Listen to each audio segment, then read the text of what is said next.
Kumusta kayong lahat? Maligayang pagbabalik sa YouTube channel na Min Recap at ako si Nora.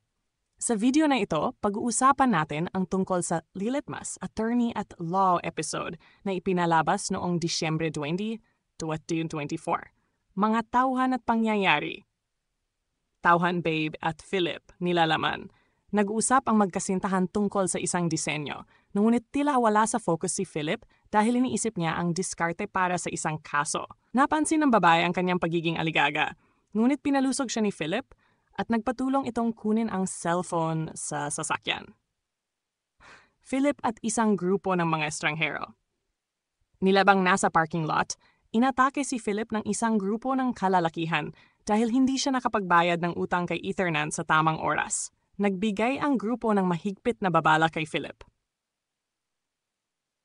Nagbahagi si Philip sa kaibigan ng bigat ng kaso na kanyang hinahawakan na may kaugnayan sa reklamo laban sa isang party.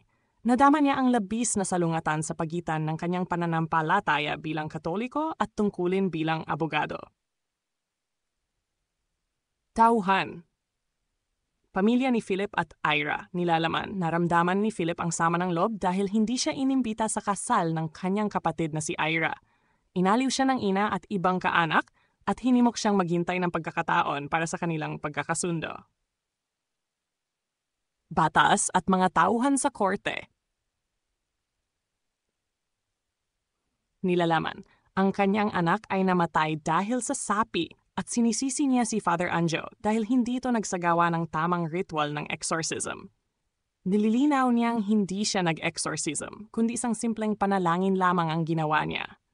Binigyan din niya ng payo ang ina na dalhin ang bata sa ospital ngunit tumanggi ito. Siya sa korte. Nawala ng kontrol si Lydia sa kanyang emosyon habang sinubukan ni Father Anjo na ipagtanggol ang sarili sa pamamagitan ng paglilinaw ng mga detalye.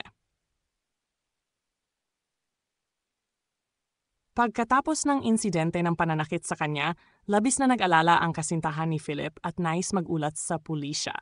Subalit, pinigilan ito ni Philip at sinabi niyang wala namang layuning magnakaw ang mga umatake sa kanya.